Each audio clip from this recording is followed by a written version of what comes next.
મિત્રો આજે ભાણવડ સાઈડ અમે લોકો આવ્યા હતા. તો ભાણવડ સાઈડ આપણે જો આવીએ તો તમને બધાને ખબર હશે, બરડા ડુંગરની અંદર સરસ મજાનું એક આશાપુરાનું મંદિર આવેલું છે. ઘુમલીનું એક પ્રાચીન નવલખા મંદિર પણ આવેલું છે.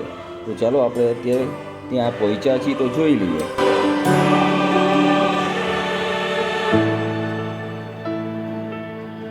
મિત્રો આપણે પાર્કિંગમાં પહોંચી ગયા છીએ. ગાડી અહીંયા પાર્ક કરી હવે આપણે આગળની સાઈડ જઈશું, જ્યાં પ્રાચીન નવલખા મંદિરો આવેલા છે. હવે આ જે જગ્યા છે ને મિત્રો, આમ તો 11મી સદીની આ બહુ જૂની જગ્યા છે. આ પણ તમે જોઈ શકો છો. આ બધું એકચ્યુઅલી આનો બધો ઇતિહાસ તો બહુ મને ડિટેલમાં ખબર નથી. આમ તો મિત્રો છે ને, આ સૂર્ય મંદિર છે, એકચ્યુઅલી બહુ જૂનું સૂર્ય મંદિર છે. અને એવું કહેવાય છે અહીંના જે જેઠવા શાસકો દ્વારા આને બનાવવામાં આવેલું હતું. તો ચાલો આપણે થોડીક અંદર ડિટેલમાં પણ જોઈએ. જો આ તમે જોઈ શકો છો, બહુ પ્રાચીન મંદિર છે.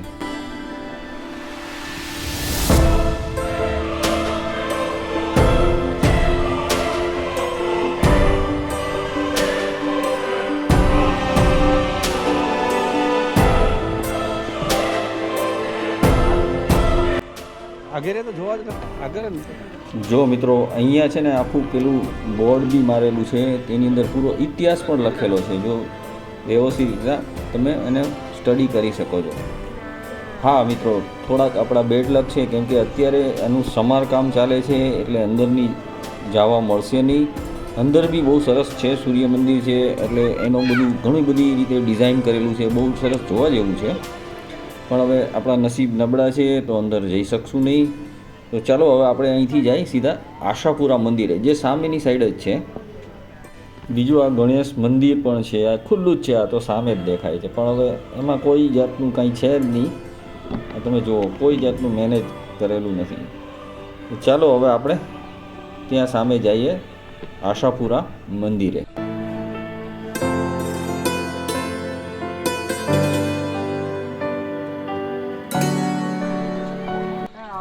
તો મિત્રો સામેથી જો હવે અહીંથી જે સીડીઓ છે, અહીંથી આપણે ચડવાનું ચાલુ કરશું. લગભગ 800 પગથિયા જેવું છે, એટલે આમ તો તમારે લગભગ અડધી પોણી કલાક જેવું થશે. મારા હિસાબે અડધી કલાકની અંદર તો આરામથી પહોંચી જઈએ આપણે. અને ત્યાંથી આખું બરડાનો લુક પણ જોવા મળશે.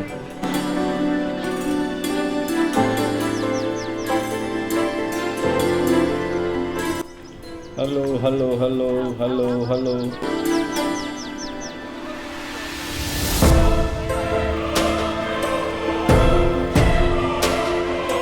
એટલે થાક લાગવા માંડ્યો લાગે છે બધાને.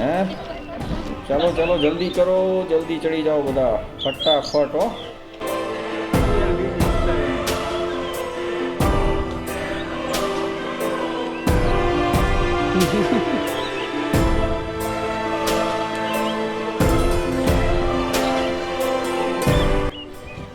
વચ્ચે રસ્તામાં પણ બહુ સરસ મજાનો તમને જો વ્યૂ દેખાય છે. સરસ મજાનું જંગલ છે, જંગલની વચ્ચો વચ્ચી પગથિયા છે. મજા આવે એવું છે મિત્રો, બહુ મજા આવે એવી જગ્યા છે.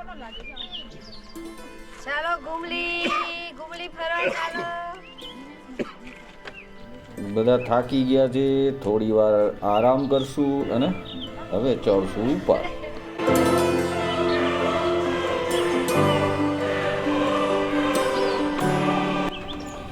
હવે અહીંયા આપણે મંદિરના ગેટ સુધી તો લગભગ પહોંચી ગયા. જો તમે ઉપરથી જુઓ, હજી સામે દેખાય છે ને બરડો ડુંગર છે, અને આની અંદર પણ એક બહુ સરસ જગ્યા છે, જે આભાપરા માતાજીની જગ્યા છે. અને બહુ સરસ જગ્યા છે મિત્રો. 12 કિલોમીટર ટ્રેકિંગ કરીને ઉપર જવું પડે છે, બહુ જ અઘરી વસ્તુ છે.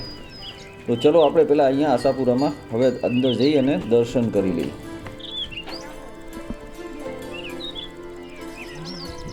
જો મિત્રો આ બરડા ડુંગરમાં જે આભાપરા છે, ટ્રેકિંગના જો શોખીન હોય તો 12 કિલોમીટર તમારે જંગલની અંદરથી જવું પડે. અને બહુ સરસ મજાની છે, ડુંગરોની વચ્ચે સરસ મજાની જગ્યા છે. તો આ જગ્યામાં જવાનું ભૂલતા જ નહીં.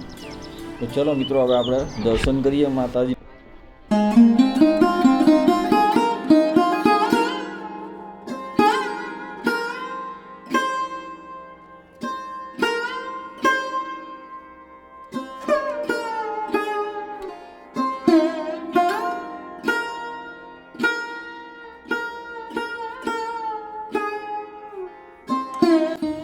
મંદિરના આ પાછળનો લુક પણ બહુ સરસ મજાનો છે, બહુ સરસ મજાનું મંદિર છે મિત્રો, મજા આવે એવું છે. અહીંયા આવીને તમને કલાક એક બેસીએ તો મગજને શાંતિ મળે એવી જગ્યા છે આ.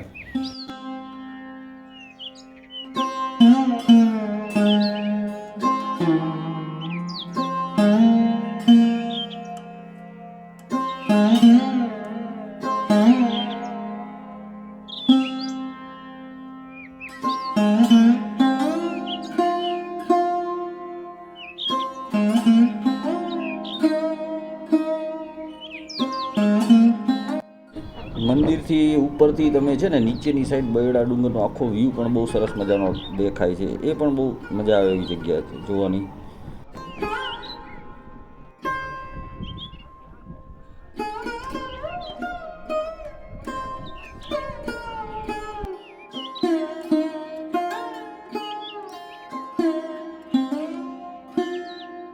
ચાલો મિત્રો, હવે આપણે દર્શન કરી હવે નીચેની સાઈડ જાય છીએ, નીચે ઉતરીએ છીએ અને અહીંથી વચ્ચે એક જંગલ સફારી પણ ચાલુ થયું છે, ત્યાં પણ ટ્રાય કરીએ. જો મેળ પડી જાય તો જંગલ સફારી પણ કરીએ.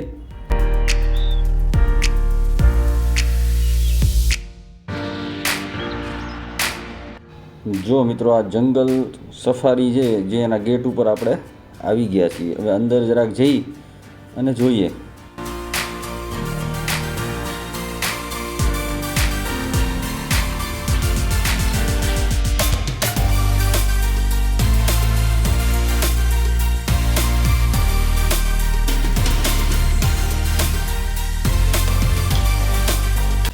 જો મિત્રો, આ બરડા ડુંગરની જંગલ સફારી આ છે ને હમણાં નવું ચાલુ થયું છે, બહુ ટાઈમ નથી થયો. પણ હવે આપણે પૂછવાનું છે અંદર જઈને કે ભાઈ ટિકિટ સ્લોટ અવેલેબલ છે કે નહીં, જે આપણે તપાસ કરીએ.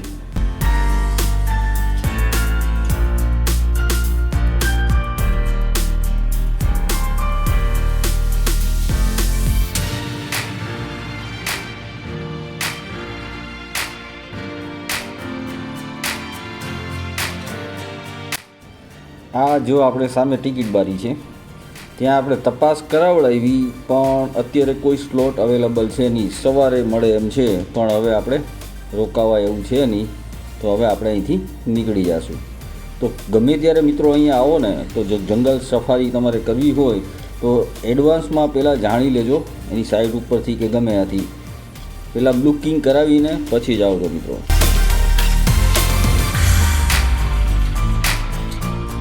તો ચલો મિત્રો, તમને મારો વિડીયો કેવો લાગ્યો?